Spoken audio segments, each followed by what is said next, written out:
Hello guys, कैसे हैं आप लोग। उम्मीद करते हैं कि स्वस्थ होंगे, मस्त होंगे और अपना पढ़ाई में मन लगा कर रहे होंगे। तो जैसा कि आप लोग मेरे थंबनेल से समझ गए होंगे कि आज मैं क्या बताने वाला हूं, तो बिना किसी देरी किए हुए चलते हैं। पहला है हमारा मलिक मोहम्मद जैसी जी का जन्म कब हुआ। तो जन्म हुआ 1492 में और मृत्यु कब हुआ? 1548 ईस्वी में। देखिए, मृत्यु ये सही नहीं, मृत्यु इसका क्या गया है, अनुमानित लगाया गया है कि 1548 में इसका मृत्यु हुआ है। अब इसको हम याद कैसे रखना है? देखिए, 1492 साल, 1400 क्या है, 92 में इसका क्या हुआ, जन्म हुआ और मृत्यु 1548 ईस्वी में। अब दूसरा है सूरदास। क्या है? सूरदास। और ये कृष्ण भक्ति का था, ठीक है। और सूरदास जी का जन्म कब हुआ? तो 1478 ईस्वी में। कब? 1478 ईस्वी में। और सूरदास जी का मृत्यु कब हुआ? तो 1583 में। कब हुआ? 1583 ईस्वी में। देखिए, सूरदास पद पाठ का लेखक है सूरदास जी, जो कि कृष्ण भक्ति का थे, ठीक है। अब तीसरा है तुलसीदास। ये थे राम भक्ति कवि, ठीक है। तुलसीदास भी पद का लेखक है, पद का ही लेखक है। और तुलसीदास का जन्म कब हुआ? 1543 ईस्वी में। कब हुआ? तो 1543 ईस्वी में। और इसका अगर मृत्यु का बात करें तो 1623 ईस्वी में। कब? 1623 में। अब अगला देखिए, नाभादास। कौन है? नाभादास। तो नाभादास जी का जन्म कब हुआ? तो 1570 में। कब? 1570 ईस्वी में। और देखिए, इसका अगर मृत्यु का हम बात करें तो 1600 ईस्वी में, और ये अज्ञात है, ठीक है। 1570 में इसका जन्म हुआ और मृत्यु 1600 में। अब अगला देखिए, भूषण जी। भूषण जी का जन्म कब हुआ? तो 1613 ईस्वी में। और अगर मृत्यु का हम बात करें तो 1715 में। भूषण जी का जन्म कब हुआ? तो 1613 ईस्वी में। कब? 1613 ईस्वी में। और मृत्यु 1715 में, ठीक है। अगला देखिए, अगला है जयशंकर प्रसाद। जयशंकर प्रसाद जी का जन्म कब हुआ? तो जयशंकर प्रसाद जी का अगर जन्म का हम बात करें तो ये 1889 ईस्वी में हुआ था। कब हुआ था? 1889 ईस्वी में। और मृत्यु का अगर बात करें तो 1937 में। कब? 1937 में हुआ था, ठीक है। अब देखिए अगला, सुभद्रा कुमारी चौहान। ये आप लोग जानते होंगे कि सुभद्रा कुमारी चौहान जो है पुत्र वियोग का लेखक है।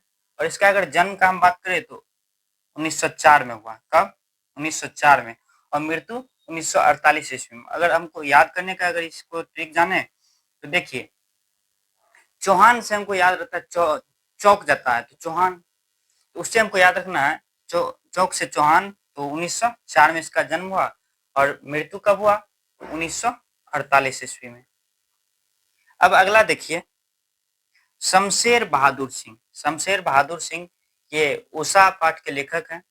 और इसका अगर हम जन्म का बात करें तो 1911 में। कब? 1911 में। और मृत्यु का हम बात करें तो 1993 में। कब? 1993 में, ठीक है। देखिए आगे आगे चलते हैं। अब है गजानन माधव मुक्ति बोध। कौन? गजानन माधव मुक्ति बोध का जन्म का अगर हम बात करें तो 1917 में इसका जन्म हुआ। कितना में? 1917 में। और मृत्यु का बात करें तो 1964 ईस्वी में। कब? 1964 ईस्वी में इसका मृत्यु हुई। अब अगला है रघुवीर सहाय। कौन? रघुवीर सहाय। इनका अगर जन्म का हम बात करें तो 1929 ईस्वी में इसका जन्म हुआ। कितना में? 1929 ईस्वी में। और मृत्यु का बात करें तो 1990 में। कब? 1990 में इनका मृत्यु हो गया। किसका? रघुवीर सहाय जी का। अब अगला है विनोद कुमार शुक्ल। कौन? विनोद कुमार शुक्ल, जो कि प्यारे नन्हे बेटे का लेखक है। और इनका जन्म का बात करें तो 1937 में हुआ। कब? 1937 में। और आप लोग अब सोच रहे होंगे कि यहाँ पे मृत्यु यहाँ पे नहीं लिखा हुआ, तो मृत्यु क्यों नहीं लिखा हुआ है? तो देखिए, अभी ये जीवित है। क्या है? अभी ये जीवित है, अलाइव है। ये भी अलाइव है।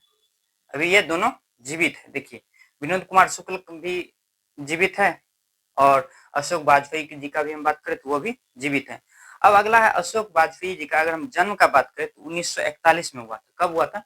1941 ईस्वी में, ठीक है। अगर मृत्यु इनका अभी हुआ नहीं हो इसलिए नहीं लिखा हुआ, ठीक है।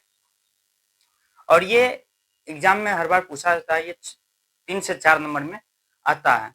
बिहार बोर्ड जितने भी स्टूडेंट हैं उनके लिए बहुत ही महत्वपूर्ण है। आप जन्म और मृत्यु याद कर सकते हैं इससे। इसी प्रकार काव्य खंड का पाठ और लेखक नाम अगर आप लोग चाहते हैं ट्रिक के साथ, तो आप इस वीडियो को जाकर आप देख सकते हैं। उसमें मैं सारा चीज बताया हूँ, पाठ का लेखक नाम और ट्रिक के साथ। ठीक है, लिंक मैं डिस्क्रिप्शन में दे दूंगा। आप लोग को वीडियो अच्छा लगा होगा। अगर वीडियो अच्छा लगा तो लाइक कीजिए, चैनल पर अगर नया है तो चैनल को सब्सक्राइब कीजिए और वीडियो को शेयर करना बिल्कुल ना भूले। Thank you.